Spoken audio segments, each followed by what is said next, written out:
নারায়ে তাকবীর, আল্লাহু আকবার, নারায়ে তাকবীর, আল্লাহু আকবার। সম্মানিত ভাইরা, আপনারা অবগত হয়েছেন আমাদের এই দলের কৃতি সন্তান, আমাদের জনপ্রিয় নেতা, প্রিয় নেতা, আজকে মাস্টার আলাদ হাবিবুর রহমান সাহেব এই নেতার জন্য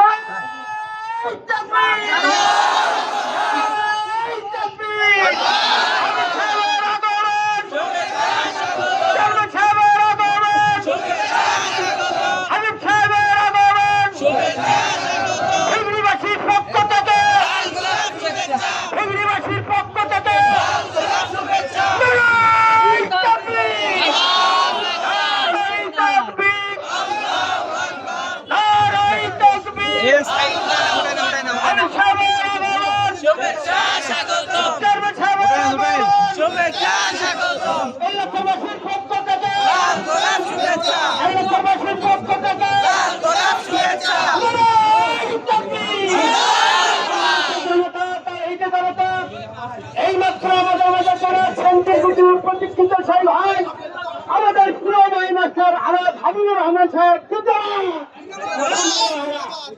তিনি আলোচনা করবেন। আপনার তাকে একটু ছেড়ে দেন। আমি যাচ্ছি, তিনি যখন থেকে চলে আসছেন তখন থেকে একজন প্রাইম মিনিস্টারের যে মর্যাদা আলাপা, সেই মর্যাদা তিনি সাথে নিয়ে আসছেন। বলেন আলহামদুলিল্লাহ। সম্মান আমরা লক্ষ্য করেছি, হাজার হাজার মানুষ আলহামদুলিল্লাহ।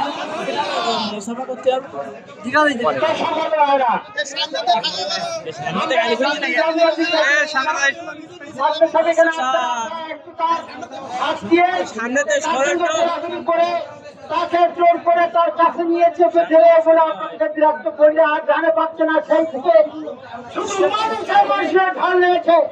এখন আপনাদের সম্মুখে কথা বলবেন আমাদের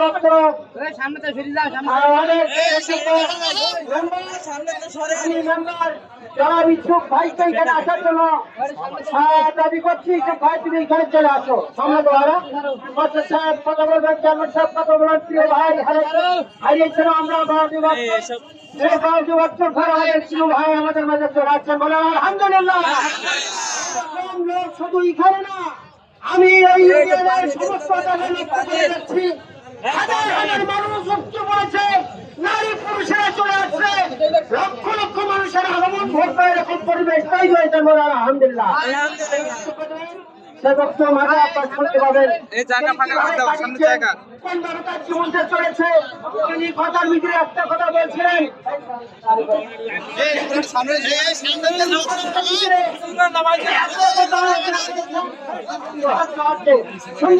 এখানে কথা বলবে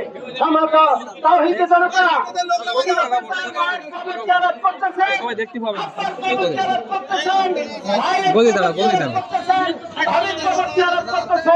এই সময় বলতেছে আমি কোনো আমার বাড়িতে আমি চিনতে পারছি না, এই জায়গায় আমার বাড়ি আমি এটাও বুঝতে পারছি না।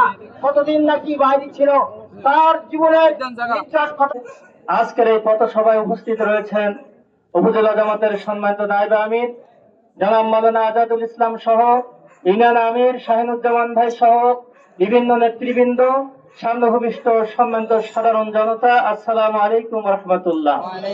সম্মানিত ভাইরা, আমার বয়স 50। মুক্তিজ্ঞান হওয়ার পর থেকে যারা মেম্বার হয়েছেন, চেয়ারম্যান হয়েছেন, এমপি হয়েছেন, মন্ত্রী হয়েছেন, আমি তাদের নির্বাচিত হওয়ার আগেও কিছু দুর্নাম শুনেছি, কিন্তু নির্বাচিত হওয়ার পরে অনেক দেশে দূষণিত হয়েছে, এটা আমার কাছে প্রমাণ আছে, অনেক মানুষ বলেছে। কিন্তু আজকের আমি এতটা অঞ্চলের ভিতরে ভিংড়ি ইউনিয়নের সাবেক চেয়ারম্যান, বারবার নির্বাচিত চেয়ারম্যান, আমাদের প্রাণের স্পন্দন, কলিজার স্পন্দন, ভিংড়ি ইউনিয়নের গণমানুষের হৃদয়ের স্পন্দন আলহাজ মাস্টার হাবিবুর রহমান সম্পর্কে একটি মানুষের মুখেও কোনো দুর্নাম শুনি নাই। কথা ঠিক না?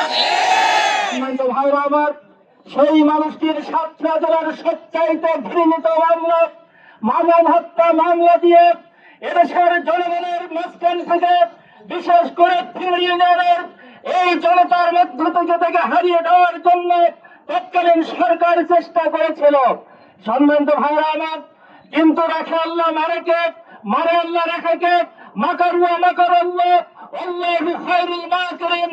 বিরোধীরা যদি একটু ষড়যন্ত্র করে আল্লাহ সামান্য কৌশলের মাধ্যম দিয়ে মুমিনদেরকে দিনের মাধ্যমে তার জনগণের মাঝে পৌঁছাইতেন বলে বলেন, ঠিক কিনা? ভাইরা আমার, আজকের আমরা দেখেছি বিগত সময়ে শেখ মুজিব বাংলাদেশ জামাত ইসলামীকে আপনার ব্যান করে দিয়েছিল।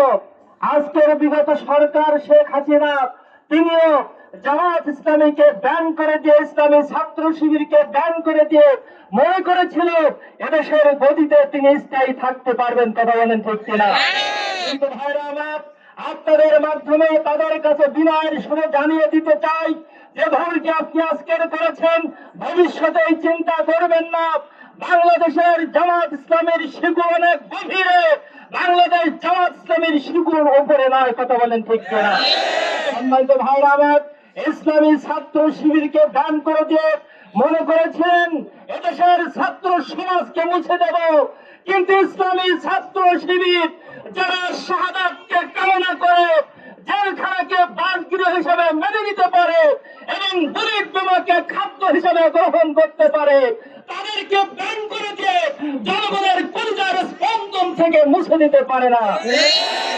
আমার আসুন, বিগত সরকার যে কাজটি করেছে, আমার মনে হয় আরো কিছুদিন তিনি ক্ষমতায় টিকে থাকতে পারতেন, কিন্তু জামাত ইসলামী এবং ইসলামী ছাত্র শিবিরকে ব্যান করার মাধ্যম দিয়ে তার পদত্যাগের এই সময়কে আরো ত্বরান্বিত করেছে। কথা বলেন, ঠিক কিনা? সম্মানিত ভাইরা আমার, এই জন্য পরিশেষে যে কথাটা বলতে চাই, আল্লাহ তাআলা যে বিজয় দিয়েছেন, এই বিজয়কে ধরে রাখার জন্য আবেগ এবং উল্লাসের মাধ্যম দিয়ে যেন আমরা একজন আরেকজনের ঘাড়ের উপরে না পড়ি। কারণ অত্যাচার বাদ দিয়ে যদি অত্যাচার করা হয় তাহলে এটার তো দরকার ছিল না, ঠিক কিনা?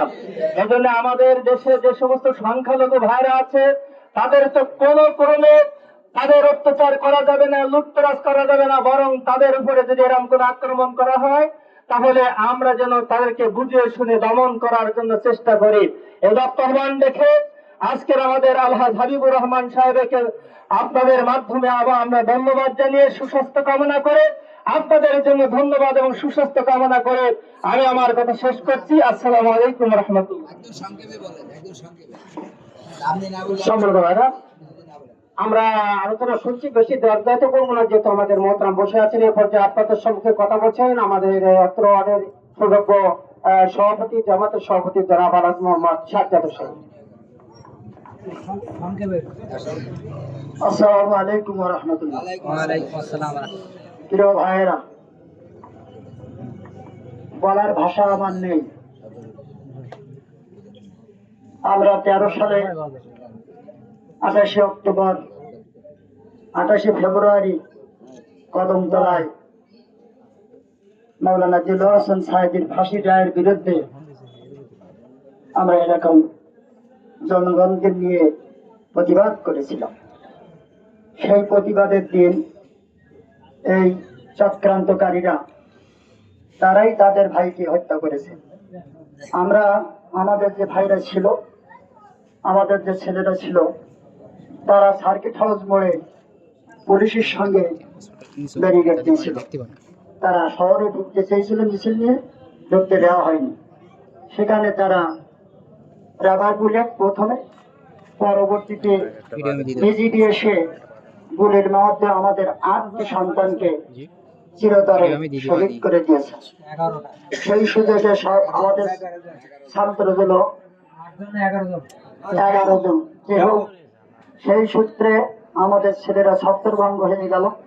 আমরা বিভিন্ন দিক থেকে চলে আসলাম, কিন্তু এই সুযোগে এই কুচক্রীরা, এই শয়তানেরা, যারা আজকের আমাদের এই প্রায় 16টা বছর আমাদের প্রান্তীয় নেতা, শুধু তাই নাই, আমার মতন একটা নগণ্য লোককেও করাস ফায়ারে দিয়ে, তৎকালীন সময় যে সার্কেল এসপি ছিল তার দিয়ে আমাদের এলাকার ভাইরা আমার 74 নম্বর আসামি করে আমার করাস ফায়ারে দিল। যার কারণে আমি এলাকায় আর থাকতে পারলাম না। প্রায় 3 বছর কাল পর্যন্ত আমার বাইরে থাকতে হয়েছে। সেই থেকে আমাদের প্রান্তীয় নেতা হাবিবুর রহমান সেই কাজ পর্যন্ত আমাদের কাছে আর আসতে পারে। দীর্ঘ 12 বছর পর আপনাদের সামনে আল্লাহ পাক এই সুযোগ করে দিয়েছেন। অগণিত ছাত্রদের শহীদের বিনিময়ে আল্লাহ পাক এই সুযোগ করে দিয়েছেন। এজন্য আমাদের প্রাণ প্রিয় নেতা আমাদের সামনে উপস্থিত হতে পেরেছেন।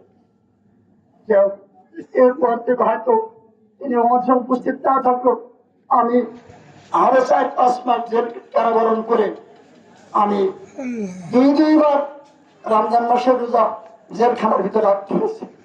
ঈদের নামাজ ঈদের নামাজ পড়তে হয়েছে। এরপরে বারবার আমাকে ইউনিয়ন কাউন্সিল থেকে একবার, এক বাজারে নামাজ পড়ি বেরোর সাথে একবার, এভাবেই বারবার 22 একবার বারবার আমাকে গ্রেপ্তার করেছে। কতবার আমি জেলখানায় আমার নিয়েছে, আর একবার প্রায় 2 মাস করে সময় লেগেছে। তা আমি নিজে হিসেব করে বলতে পারবো না যে আমার কতবার জেলখানায় যেতে হয়েছে। যাই হোক, সেগুলো আমাদের ভাইরা করেছে। যারা করেছেন তাদেরকে আমি এমনি আর কিছু বলতে চাই না। আপনারা ভালো হয়ে যান বা আপনাদেরকে মাফ করে দেবো। আমরা জানি কে আমাদের কি করেছে, কে আমাদের আসামি করেছে, কে আমাদের ক্রসফায়ারে দিয়েছে।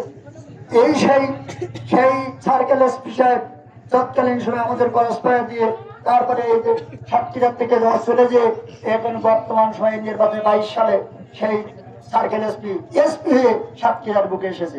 সাতক্ষীরার এসপি এসেও আমাকে ছাড় দেননি। আমাকে বিনা কেসে বিনা মামলায় ডিবি দিয়ে বারবার আমাকে গ্রেপ্তার করার জন্য একাধারে চেষ্টা করেছে। আমি বাইরে বেরোতে পারতাম না, যখন বেরোতাম ডিবি সিংহের কাছে এসে হাজির হতো। এমন অবস্থায় আমাকে যে গ্রেপ্তার করতে জানে, যে রাত্রি আমার বাসাতে ঢুকে পড়লো পুলিশ বাহিনী নিয়ে, অস্ত্র নিয়ে। যখন আমাকে পেল না, আমার ছেলেরা বললো যে তুমি জামা গায়ে দিয়ে এসো। জামা গায়ে দিয়ে আসো বলে তো আসছে না। তারপর আবার ধমক দিল, বললাম যে তুমি জামা গায়ে দিয়ে এসো। তাহলে আমার ছেলে দিয়ে একটা জামা গায়ে দিয়ে আসলো।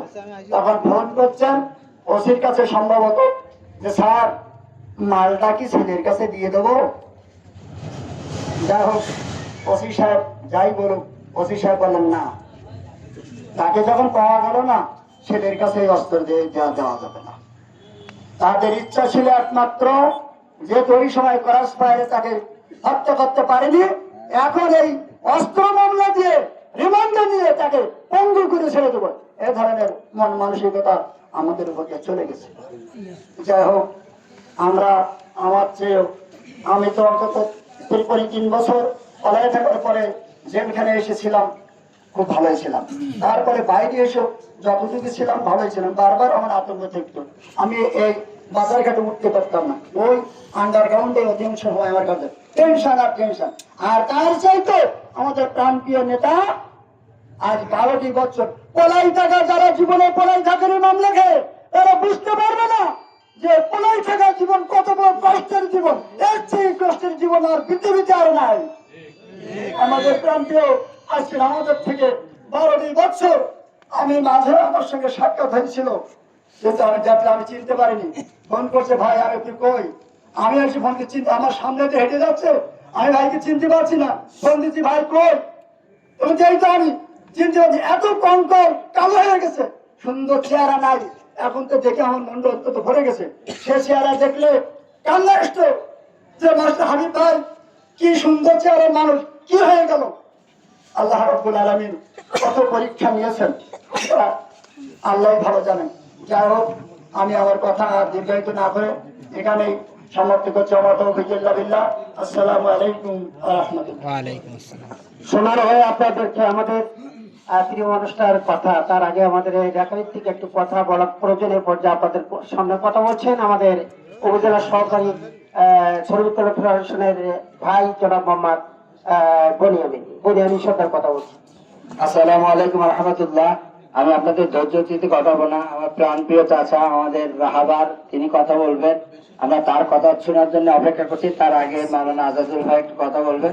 আমি শুধু একটি আবদার রাখতে চাই, আপনারা কেউ আইন হাতে তুলে দেবেন না। আমার ভাই জনপ্রতিনিধি মোহাম্মদ ইউসুফ সর্দার, আপনারা পিপুল ভোটে তাকে নির্বাচিত করেছেন। শুধু আপামর জনসাধারণ দল মত নির্বিশেষে তাকে ভোট দিয়েছেন, সুতরাং আইন কেউ হাতে নেবেন না, এই কথা আমাদের চাচা বলবেন।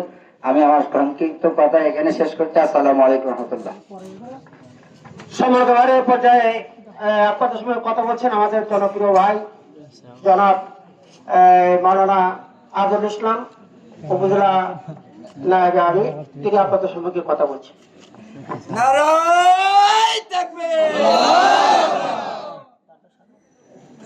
أعوذ بالله من الشيطان الرجيم بسم الله الرحمن الرحيم جاء الحق وزهق الباطل إن الباطل كان زهوقا আমাদের প্রান্তীয় নেতা অত্র ইউনিয়নের সাবেক চেয়ারম্যান আলহাজ মাস্টার হাবিবুর রহমান সাহেবের আগমন উপলক্ষে আয়োজিত আজকের অনুষ্ঠানে সম্মানিত হাজির আলামাইন ওলামা ইকরাম কথা বলেছেন উপজেলার জামাতের সম্মানিত সহকারী সেক্রেটারি জনাব মাওলানা আব্দুল সবুর সহ সভাপতি এলাকাবাসী, আসসালামু আলাইকুম ওয়া রাহমাতুল্লাহি ওয়া বারাকাতুহু। আমি খুব বেশি সময় নেব না, আমার গলার অবস্থা খুব বেশি ভালো নয়। সম্মানিত ভাইরা, আমরা দীর্ঘ 10টি বছর ধরে আমাদের প্রাণপ্রিয় নেতার ইউনিয়ন পরিষদ পরিচালনা দেখেছি। এর আগে আমরা ইউনিয়ন পরিষদ পরিচালনা করার জন্য তাদেরকে দেখেছি। এরপরেও আমরা দীর্ঘ একটি সময় ইউনিয়ন পরিষদ পরিচালনা করতে চেয়ারম্যানদেরকে দেখেছি। অনেক চেয়ারম্যান দেখে অনেক ধনী হয়েছে, কিন্তু আমাদের ভাই তিনি কিন্তু চেয়ারম্যানি করে ধনী হতে পারেননি। তিনি চেয়ারম্যানি করে বরং মানুষের সেবা করতে যে উনি নিজের পকেটের পয়সা খরচ করে আরো বেশি দরিদ্র হয়েছেন। সম্মানিত ভাইরা, ইতিমধ্যেই আমরা শুনেছি বিভিন্ন জায়গায় উনি বলছেন যে উনি অনেকগুলি টাকা ঋণ হয়েছেন। আমার কেউ বলেছে, আমরা শুনেছি উনি নাকি ইউনিয়ন পরিষদের টাকা মেরে খেয়েছেন।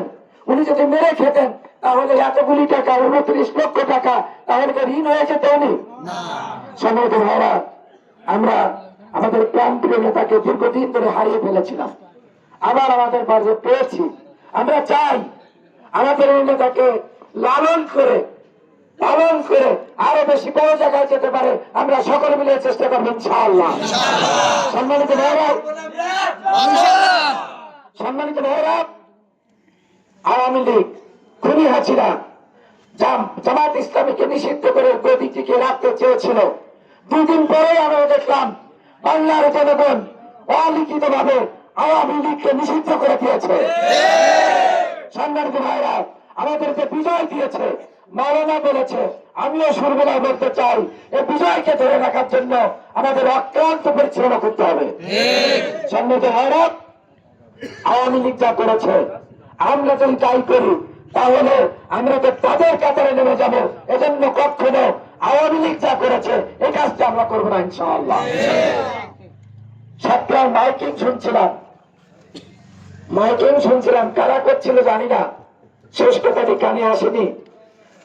বলছিল তারা করেছে আওয়ামী লীগ, আমরা মানুষ, আওয়ামী লীগের কাজ মানুষ করতে পারে না। তাহলে যারা মাইকিং করেছে তারা ওদেরকে কি মানুষ বলেছে না কি বলেছে বোঝা যায় কিনা? সম্মানিত ভাইরা, একসময় একটা গালি ছিল, যখন আওয়ামী লীগ প্রথম এসেছিল, তারপরে তো ভয়ের সংস্কৃতি কায়েম করার কারণে মানুষ আর কথা বলতে পারেনি। মানুষ বলতো তুই মানুষ না আওয়ামী লীগ। আওয়ামী লীগ শব্দটা তারা ক্ষমতায় থাকতেই এটি গালিতে পরিণত হয়েছিল। সম্মানিত ভাইরা, তারা এই ভয়ের সংস্কৃতি কায়েম করে দিয়ে মানুষের মুখকে বন্ধ করেছিল। আমাদের দল 2001 থেকে 2006 সাল পর্যন্ত ক্ষমতায় ছিল। আমরা ক্ষমতা হারানোর পরে আমরা তো পালিয়ে যাইনি, কিন্তু আজকে ক্ষমতা হারানোর পরে ক্ষমতা তো হারায়নি, তারা ক্ষমতা চলে গেছে, পাবলিক নিয়ে নিয়েছে, ওরা কিন্তু মানুষের সামনে আসতে পারছে না। আওয়ামী লীগ নামে একটা দল ছিল, আমি আওয়ামী লীগ করি, যে করেছে সে আজ বলছিল যে আমি আওয়ামী লীগ করতাম, রাষ্ট্রপতি ডেকেছে বিভিন্ন দলকে, আপনারা পত্রপত্রিকায় দেখেছেন আওয়ামী লীগের কেউ সেখানে হাজিরা দিয়েছে, নাম এসেছে, আমরা কিন্তু দেখিনি, তাদেরকে ডাকেও নি। তাদের নির্বাচিত রাষ্ট্রপতি কি অপকর্মটা করেছে যে তাদের নির্বাচিত রাষ্ট্রপতি তাদেরকে ডাকতে সাহস করছে না এখন, যে আওয়ামী লীগকে আর ডাকা যাবে না। আমি আমার কথা শেষ করতে চাই। রাষ্ট্রীয় আমার সন্ত্রাস গলার অবস্থা খুব বেশি ভালো না, তো কথা বলতে কষ্ট হচ্ছে। আমরা যে কষ্ট হচ্ছে, যে স্বাধীনতা অর্জন করেছি, এই স্বাধীনতাকে আমরা ধরে রাখতে চাই। আমরা ওদের মতো হব না, আমরা ওদের মতো হব না, ওদের মতো অন্যায় করব না, ওদের কাতারে মিশে যাব না, এই আশাবাদ ব্যক্ত করে আমি আমার কথা এখানে শেষ করছি। আসসালামু আলাইকুম ওয়া রাহমাতুল্লাহি ওয়া বারাকাতুহু। ওয়ালাইকুম আসসালাম। আলহামদুলিল্লাহ, আলহামদুলিল্লাহ। এই পর্যায়ে আমাদের কাঙ্ক্ষিত নেতা কথা বলবেন। আমাদের সাতক্ষীরা সদর শুধু নয়, সারা বাংলাদেশের নন্দিত নেতা, আমার প্রাণপ্রিয় চাচা, সাবেক সফল চেয়ারম্যান আলহাজ মাস্টার হাবিবুর রহমান। নারায়ে তাকবীর, আল্লাহু আকবার, নারায়ে তাকবীর, আল্লাহু আকবার, নারায়ে তাকবীর, নারায়ে তাকবীর, আল্লাহ রাষ্ট্রবাদী ইসলামী জিন্দাবাদ, জিন্দাবাদ, আগমন, স্বাগতম, এলাকাবাসীর পক্ষ থেকে শুভেচ্ছা।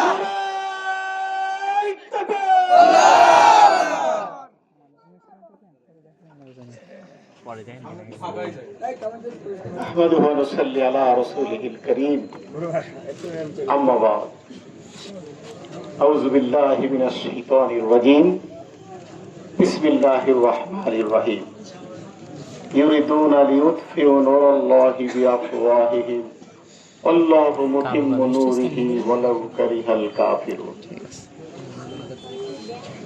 সংগ্রামী উপস্থিতি, আমার প্রান্তীয় ইউনিয়নের একটি উল্লেখযোগ্য বাজার এল্লাচর বাজারে উপস্থিত ভিডিও ঠিক আছে। আমাদের সম্মানিত হাজী সাহেব আলহাজ খলিলুর রহমান, মাওলানা আজাদুল ইসলাম ভাই, মাওলানা আব্দুস সবুর ইতিমধ্যে আলোচনা পেশ করেছে। আমার স্নেহভাজন আপনাদের নির্বাচিত ওয়ার্ড মেম্বার ইউসুফ সর্দার আলোচনা করেছেন, সাজ্জাদ হোসেন ভাই, আমার স্নেহপদ বনিয়ামিন, মাওলানা আলাউল করিম, উলামায়ে কেরাম, সকল পর্যায়ের শ্রেণী পেশা সম্মানিত দায়িত্বশীল ব্যক্তিবর্গ, মুসলিম, হিন্দু সহ সব শ্রেণী পেশার মানুষের প্রতি আর এই আপমর জনসাধারণ, যাদের সাথে একদিন নিত্য নৈমিত্তিক প্রায় ভোরে আমার চা খাওয়ার সুযোগ হতো, সেই সমস্ত ভাইয়েরা, আমার অনেকে এখানে হয়তো ছাত্ররা রয়েছে, অনেক তরুণ প্রজন্ম যারা আমার এই 12 বছরের মধ্যে অনেক বেড়ে উঠেছে, অনেকে চেনেই না। আপনাদেরকে আরেকবার চোখ মিলে দেখবো, তাদের কাছে আমি আসবো, তাদের সাথে আমি কথা বলবো। আমি আল্লাহর কাছে বলতাম যে এত বড় সুযোগ আল্লাহ আমাকে দেবেন আমি ভাবতেও পারি। মাত্র 11.5 বছরের মাথায় অনেক কষ্ট না হলেও প্রিয়জন হারা আমার মাকে হারিয়েছিলাম, মাকেও দেখিনি। আপনারা আমার যারা প্রিয়জন ছিলেন এই ইউনিয়নের অনেক মানুষ চলে গেছেন, তাদের পাশে আমি সহমর্মিতা সমবেদনা জ্ঞাপন করতে ব্যর্থ ছিলাম, পারিনি। মোবাইল ইচ্ছে মতো ব্যবহার করতে পারতাম না, তাই হয়তো অনেকে মনে করেছেন ভাই কথা বলে না কেন। আমার জীবনের একটি মাস এমন অন্ধকারে গেছিল, আমি সূর্যের আলো দিনের বেলাও দেখতে ব্যর্থ ছিলাম। আমি অনেক জায়গায় বলেছি আজকের এই কষ্টের কথা, আমার চাইতে কষ্ট অনেকে করেছে। একদিন প্রচন্ড গোলাগুলির মধ্যে পড়ি, আমি একটি কবরে গর্তের ভেতরে, আমি জানতাম না ওখানে কবর, পরে একটা গর্তেও তার ভেতরে নিজেকে আত্মরক্ষার্থে আমি শুয়ে পড়ি, এবং আমার গায়ে এরকম সাদা পাঞ্জাবি পরা ছিল, লাইটের আলো, মোটরসাইকেল আর গুলি। আমি নিজেকে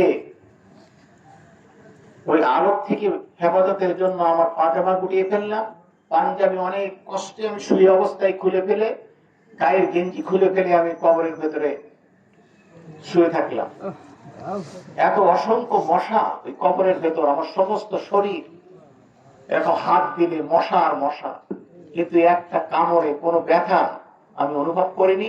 পরে আমার শরীর চুলকাই বলে, এরকম অসংখ্য দিন গেছে। এরপরে অনেক আতঙ্কে থাকতাম। বাচ্চাগুলো তখন ছোট ছিল, মা মারা গেল, মেজো ভাই মারা গেল। আমি, আপনারা জানতেন, আপনাদের এই হাবিব চেয়ারম্যান গরিব মানুষ, বাবার কিছু জমি জমা ছিল আর ছোট একটি স্কুলের চাকরি, এ দিয়ে আমার সংসার আলহামদুলিল্লাহ। জীবনে কোনোদিন কেউ বুঝতে পারেনি যে আমার সংসারে অভাব আছে। আমার সন্তানদের দেখে কেউ বুঝতো না। ইউপি চেয়ারম্যান বানিয়ে পাঠিয়েছিলেন, উপজেলা পরিষদে মিটিং করতাম, সবাই আমাকে মনে করতো সব চেয়ারম্যানের চাইতে আমি ধরি। চাঁদা দেওয়ার ক্ষেত্রে, বিভিন্ন ক্ষেত্রে যতটুকু আল্লাহ আমাকে দিত। আর বড় বড় প্রভাবশালী চেয়ারম্যান ছিল আমাদের সদরে, অনেক অর্থশালী, কেউ বলতো না যে ওরা বেশি ধনী, অথচ আমার বাড়িতেও বড় ছিল না। আল্লাহ সম্মান দিয়েছেন, আলহামদুলিল্লাহ। এ সম্মান আমার নয়, এটি আপনাদের ছিল, কারণ আপনাদের চেয়ারম্যানকে লোকে এরকম মনে করত। আমি এদেশের কোন হিন্দু, আমার বারবার মনে হয়, আমি যেখানে যাই গল্প করি, ব্যাঙ্গতে এরকম হিন্দু ভাইরা তাদের কোনো আত্মীয়ের মৃত্যু সংবাদ দিলে আমি সেখানে গেছি, এমনকি দাহকার্য সম্পাদন করেছে, আমি সেখানে দাঁড়িয়ে দীর্ঘক্ষণ ওই ধোয়ার পাশে অবস্থান করেছি। আমি জানি না, আমি চেষ্টা করেছিলাম, হিন্দু মুসলমান ভেদাভেদ নেই, আমরা সবাই মানুষ, আমরা ফিংড়ি ইউনিয়নের ইউনিয়নবাসী। সেই ভালোবাসার প্রতিদান আপনারা কোনো দিন দিতে অস্বীকার করেননি। আমি জানি হিন্দু মুসলিম যেই হোক, আমার এই 12টা বছর এদেশের জনপ্রতিনিধিতা না জানলেও আপনারা কেঁদেছেন, আফসোস করেছেন, কেউ ভগবানের কাছে, কেউ আল্লাহর কাছে ডেকেছেন যে আল্লাহ, ভগবান ওনাকে আমাদের মাঝে ফিরিয়ে আনো, যদি না আনো উনি যেন ভালো থাকে, তাহলে আল্লাহ আবার এত কষ্টের মধ্যেও ভালো রাখতে পারতেন। আমি বারবার আপনাদের কথা ভেবে কেঁদেছি, দোয়া করেছি। আমি সবসময় আপনাদের চেহারা, এখানে আসলে নিমাই বাবুদের বাসায় বসা, ও ওনার ছেলে ভীম, ওই ভৈরব, কত ছেলেরা এখানে আমার ছাত্র ছিল, তারা আমার অনেক ভালোবাসতো, শ্রদ্ধা করত, সেই হিসেবে তাদের বাবারাও আমাদের শ্রদ্ধা করত। এরকম ফিংড়ি ইউনিয়নের অনেক হিন্দুর বসবাস, সব এলাকায় এরকম ভাইরা আছে, ছাত্ররা আছে, সবাই এরকমই করতো। আমার সেসব আপনাদের স্মৃতিগুলো আমার মন থেকে মুছে যায়নি। আমি ওই মুসলমান না, আমি ওই জামাত ইসলামী করি না যেখানে মানুষের ভেতরে ভেদাভেদ সৃষ্টি করে। তবে আমি ওই একটি ধর্মের অনুসারী হওয়ার কারণে আমি আমার ধর্মের প্রতি আস্থাশীল, কিন্তু অন্য ধর্মকে ঘৃণা করা এটি আমার নীতি নয়। সে প্রতিদান আপনারা দিয়েছিলেন। প্রথমবার 6051 ভোটের পর, দ্বিতীয়বার 10,500 ভোট দিয়ে আপনারা আমাকে নির্বাচিত করেছেন। কিন্তু আপনারা নির্বাচিত করে অখুশি ছিলেন না, কিন্তু উপজেলা চেয়ারম্যান করা হবে আমাকে আমাদের সংগঠন থেকে যখন ঘোষণা দেয়, আমার বিরুদ্ধে এই ইউনিয়নের কয়েকজন ব্যক্তি সুযোগ পায়, যখন সাইদি সাহেবের এই মিটিংকে কেন্দ্র করে পুলিশ গুলি করে আমাদের কিছু ভাইকে হত্যা করে, আওয়ামী লীগের একজন ভাই সেও হত্যা হয়। মানে আপনার যে করেছে তারাই জানে, আমি কারো বলবো না। তবে আমি যে কোন হত্যাকাণ্ড নয়, কোন অনিয়মের সাথে জড়িত থাকার চেষ্টা করি নাই, সেটা আপনারা সাক্ষী দেবেন। কিন্তু আমার আফসোস হলো যে আমার নামে সাতক্ষীরার বড় বড় জামাতের জেলা আমির, থানা আমির, কেন্দ্রীয় দায়িত্বশীল থাকার পরেও আমাকে দুই হত্যাকাণ্ডের প্রধান আসামি বানাতে হলো। শুনে রাখুন, সাতক্ষীরার জেলা প্রশাসক মহোদয় বর্তমান যিনি আছেন, এসপি সুপার মহোদয়, পুলিশ সুপার মহোদয়, অন্যান্য থানার ওসি মহোদয় সহ দায়িত্বশীল, শুনে দেখেন, খোঁজ নেন। ডিজিএফআই দিয়ে খোঁজ নিয়েছে অনেকে, সেনাবাহিনী ছিল এখানে, তারাও খোঁজ নিয়েছে, তারপরেও আমাদের জনপ্রতিনিধিদের মন গলেনি।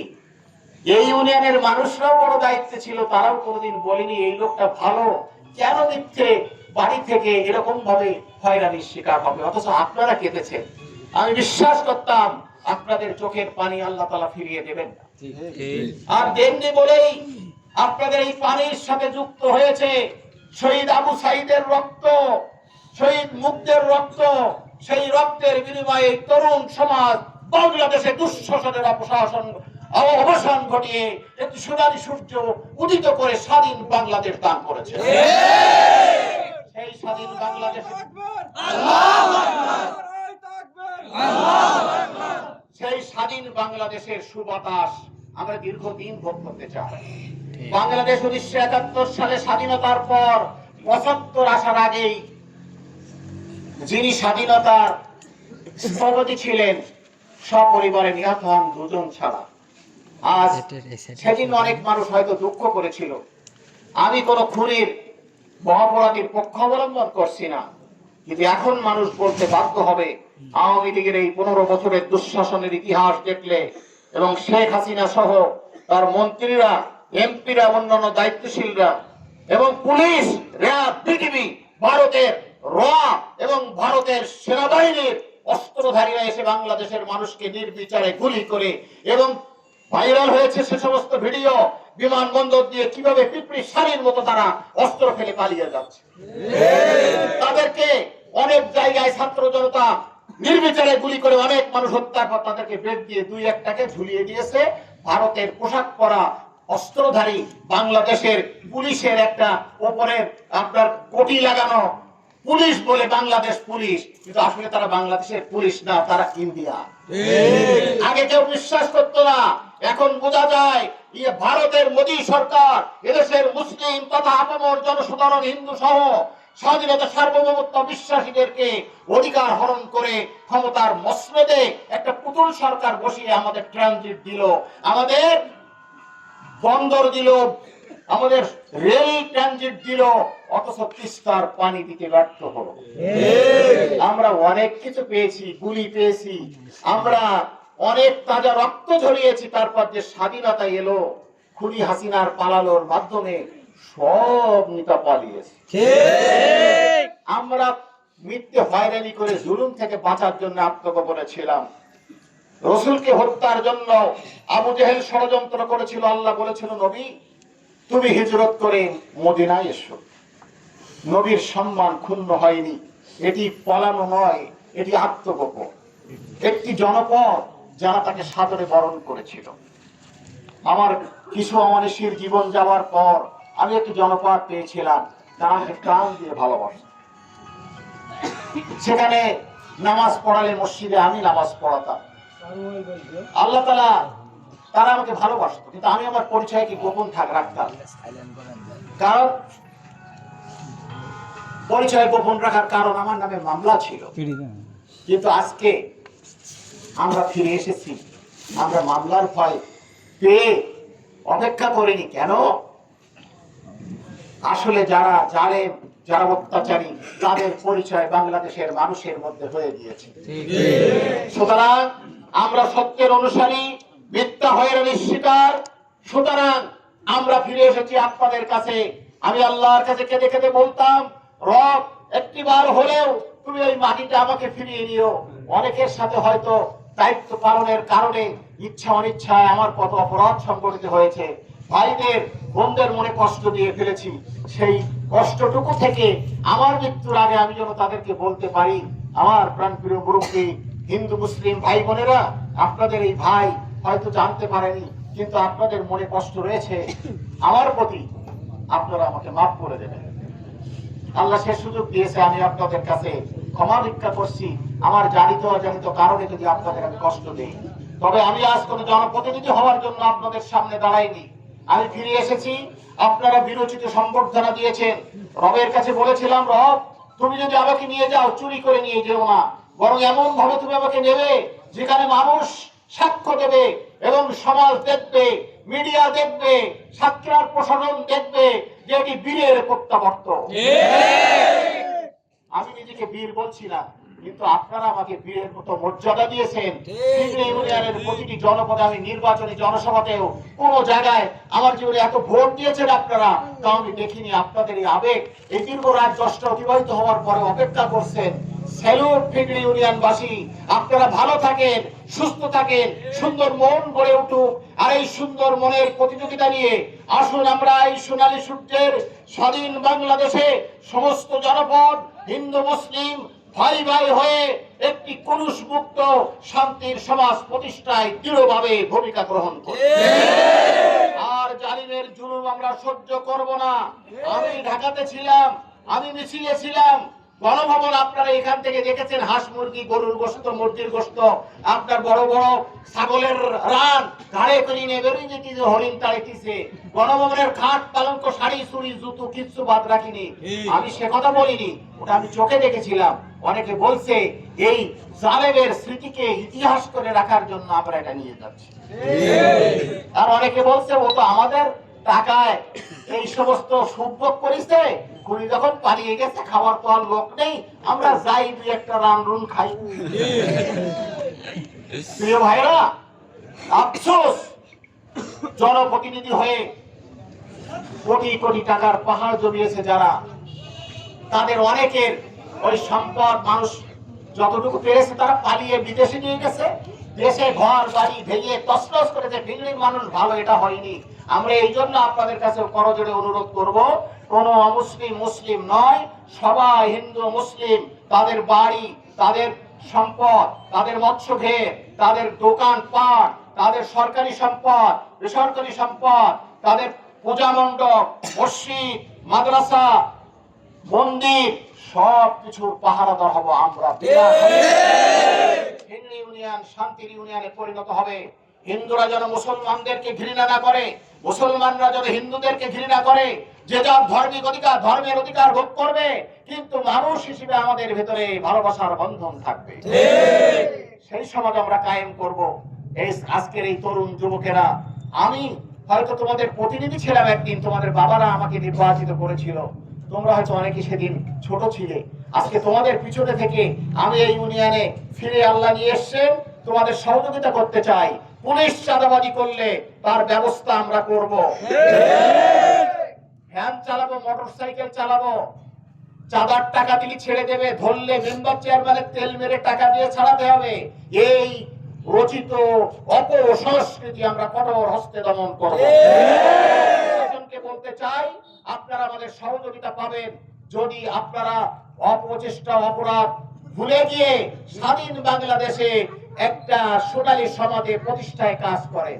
সরকার যে বেতন আপনার জন্য নির্ধারিত করেছে, এই বেতন দিয়ে আপনার সংসার চালাতে হবে। ঘুষের টাকা দিয়ে বড় বাড়ি করার, বেগম পাড়া বানানোর চিন্তা করেন। এটা হলো আমার কথা। আমরা কি এটা পারবো না? আমি আপনাদের কথা দিচ্ছি, আমি যদি আপনাদের দায়িত্বশীল নাও থাকি, আপনারা আমাকে পাশে রাখেন, সহযোগিতা করেন, তরুণদেরকে সামনে দেন। আমরা প্রতিটি ক্ষেত্রে এই ভূমিকা যদি পালন করতে না পারি, কৈফিয়ত নেবেন। ইনশাআল্লাহ দুর্নীতিমুক্ত একটি সমাজ আমরা এই ফিগড়ি ইউনিয়ন উপহার দেব, এবং কোন প্রশাসনিক দুর্নীতির প্রশ্রয় দেব না। যদি এই দুর্নীতি করতে আসে, খুঁটিতে বেঁধে রাখবেন, আমি সামনে দাঁড়িয়ে মামলার আসামি হব, কিন্তু আপনাদেরকে ওই দুর্নীতির মধ্যে ফেলে আমি লাঞ্ছিত হতে দেব না। আপনারা কি সহযোগিতা করবেন? আলহামদুলিল্লাহ, আমার ছাত্ররা বড় হয়েছে, তোমাদের বাচ্চা হয়েছে হয়তো অনেকেরই, আবার আমার ছাত্রদের ভাইরা রয়েছে, তোমরা বড় হয়েছো। আমি তোমাদের এই সোনালী মুখগুলো দেখে আমার মনে বড় ইচ্ছা হয়, আল্লাহ তুমি তো আমাকে, ওরা গুলির অর্ডার দিয়েছিল 13 সালে, আর আজ 24 সালে আমাকে দিয়ে তুমি কথা বলছো। রব, তুমি কতকেই না পারো। তাই তোমার কাছে ফরিয়াদ, এই তরুণ সমাজ যে দীপ্ত শপথ নিল, সেই শপথের মাধ্যমে আমরা যেন একটি সোনালী সমাজ প্রতিষ্ঠা করে এই জাতিকে দেখাতে পারি, যুগ যুগ প্রজন্মের পর প্রজন্ম চলবে, যেখানে দুর্নীতি, লুটপাট, অহিংস, কোন হিংসা হানাহানি থাকবে না। কোন মন্দিরে মানুষ মনে করবে না যে রাতে রাধারে কেউ মূর্তি ভাঙবে, কোন মসজিদে কেউ আগুন দেবে, কোন দোকানে কেউ আগুন দেবে, কোন মানুষের নামে মিথ্যা মামলা করে হয়রানি করে রাতে অট্ট হাসি হাসবে। এই চিন্তা চেতনা আমাদের অন্তর থেকে আল্লাহ তাআলা মুছে দিন। আমার আফসোস, একটাই, যেটা আগে বলেছিলাম, যে এই ইউনিয়নের অনেক বড় বড় দায়িত্বশীল ছিল, তারা কি একটা দিনও প্রশাসনের সাথে বসতে পারেনি আমাকে নিয়ে? আমি কি এত বড় অপরাধী যে এই ছেলেটা আজ এত বছর জনগণের প্রতিনিধি হওয়ার পরে তাকে এই মিথ্যা মামলা দিয়ে হয়রানি করেছে? আমি বারে বারে আপনাদের সামনে ওয়াজ, নাসিহাত, মাহফিল, বিভিন্ন ক্ষেত্রে মসজিদে, জুমার খুতবায় আমি বলেছি, যে মানুষ, একটি মানুষ হত্যা করা, মান কতালা নাফসান বিগাইরি নাফসিন আও ফাসাদিন ফিল আরদি ফাকান্নামা কতালান নাসা জামিয়া, যে ব্যক্তি বিনা কারণে এবং রাষ্ট্রদ্রোহী অপরাধ ছাড়া কোন মানুষকে হত্যা করবে, একটা মানুষ হত্যার বিনিময়ে আমার আল্লাহ তাআলা কোরআনে কারিমে বলেন সে যেন সারা দুনিয়ার মানুষ হত্যার অপরাধ তার নামায় আমলে লিখবে। আর আপনি মিথ্যে করে মামলা দিয়ে মানুষকে হত্যার আসামি বানান, কাল কিয়ামতে আপনাদের এই জুলুমগুলো এত অন্ধকার অমানুষে পরিণত হবে, পুলসিরাত পার হতে গিয়ে আটকে গিয়ে জাহান্নামে চিরদিনের জন্য জেলখানার আসামি হয়ে যাবে। আর মাজলুমের চোখের পানি, ওজুর পানিগুলো এমন হবে যে আল্লাহ তাআলা তা দিয়ে এমন নূরের ঝিলিক দেবে, পুলসিরাত ঘোড়া কেন দ্রুতগামী অশ্বের চাইতে বিদ্যুৎ বিজলির গতিতে পার হয়ে তারা জান্নাতে চিরস্থায়ী ওই অট্টালিকার মালিক হবে। 70 বছরের জীবন, 60 বছরের জীবন ভোগ করার চাইতে যে জীবনের শুরু হবে শেষ হবে না, সেই জীবনে কি আমরা শান্তি চাই না? আসুন, বিশ্বাস করেন, কসম করে বলছি, জামাত ইসলামী সত্যিকার যারা করে তারা মানুষের ক্ষতি করে না। আমি এই ইউনিয়নের চেয়ারম্যানই করলেও কোনোদিন নিজেকে জামাত ইসলামীর সদস্য বা এই ধরনের চেয়ারম্যান এটি আমি পরিচয় দিইনি। আমাদের সাতক্ষীরার এক এডিসি, এডিএম খুলনাতে আপনার এই ট্যাংদোয়াতে বারবার আমাকে প্রেশানি করছে, আপনি কি জামাতের চেয়ারম্যান? আমি বলছি না, আমি এই ইউনিয়নের মানুষের দ্বারা নির্বাচিত চেয়ারম্যান। আমি জামাতের চেয়ারম্যান হবো না, আমি জামাত করি কিন্তু আমি জামাতের চেয়ারম্যান। আমি হিন্দুর চেয়ারম্যান, আমি মুসলমানের চেয়ারম্যান, আমি আপমর তরুণ যুবক, মা, বোন এবং বয়োবৃদ্ধ আলেম ওলামা সবার চেয়ারম্যান। আমি চেয়ারম্যান না থাকলেও যারা চেয়ারম্যান থাকবেন, আছেন, ভবিষ্যতে হবেন, তাদের বলবো এ ধরনের আদর্শ নিয়ে আপনারা এ সমাজ চালাবেন। ফেজে ইউনিয়ন পরিষদ দুর্নীতি মুক্ত হবে, এটি চেয়ারম্যান মেম্বারদের কাছ থেকে আমরা আশা করি। রাস্তার টাকা রাস্তায় ব্যয় হবে। গরিব চেয়ারম্যান যদি হন, তেল কেনার টাকা নেবেন প্রজেক্ট থেকে, অতিরিক্ত টাকা নিয়ে বাড়িতে জ্বালান দেবেন না, বড় গাড়ি কিনবেন না। যদি কেনেন, জনতা প্রতিরোধ করবে, আপনাদের হাবিব ভাই আপনাদের সাথে থাকবে। আমি শুধু এই ইউনিয়ন না, সাতক্ষীরা সদরের প্রত্যেকটি ইউনিয়নের এই দুর্নীতির সাথে আজ জড়িত থাকবে, তাদের ওই সমাজের, ওই ইউনিয়নের তরুণ প্রজন্মকে নিয়ে কাজ করতে চায়। আল্লাহ যদি আমার হায়াত দেয় আর আপনারা সহযোগিতা করেন, দেখবেন একটি শান্তির সমাজে কত শান্তি, কত ভালো লাগা, কত ভালোবাসা, যে ভালোবাসা নিয়ে যে যার ধর্ম পালন করব, আপনার বিশ্বাসের মাধ্যমে একটি সোনালী সমাজ প্রতিষ্ঠিত হবে। প্রজন্মের পর প্রজন্ম আপনাদের ইতিহাস সংরক্ষণে লেখা রাখবে। হাসিনার মতো খুনি হাসিনা নাম আর হবে না। আওয়ামী লীগ এত বড় দাপটশালী সংগঠন হওয়ার পরেও একেবারে চিরতরে মুহূর্তের মধ্যে নিভে যাওয়া সংগঠনে পরিণত হবে। আমার কথাই কি আপনারা কষ্ট পেলেন? আমারও আজ 12 বছর পর এসে আপনাদের কষ্ট দিতে চাইনি। আমি আমার প্রাণের আবেগের কথা বলেছিলাম, কষ্ট হলে মাফ করবেন, কিন্তু আমি আপনাদের প্রাণের ভিতরে থাকতে চাই, আপনাদের প্রাণের স্পন্দন হয়ে বাঁচতে চাই। আমার চোখের পানি যেন আপনাদের জন্য দুঃখের কারণ না হয়। আমি চাই আপনাদের চোখের পানি আমার জন্য জান্নাতের ওসিলা হোক, আমার চোখের পানি আপনাদের জন্য জান্নাতের ওসিলা হোক।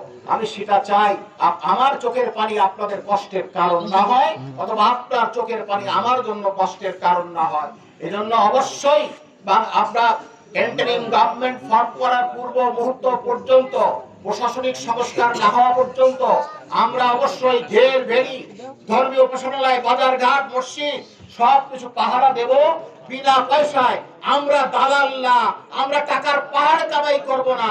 আমি বলেছি আজকে বিভিন্ন জায়গায় যে আমার যতগুলো অ্যাকাউন্ট আছে, এই অ্যাকাউন্টে 5,853 টাকা আছে, আর প্রায় 29 লক্ষ টাকা আমি ঋণ।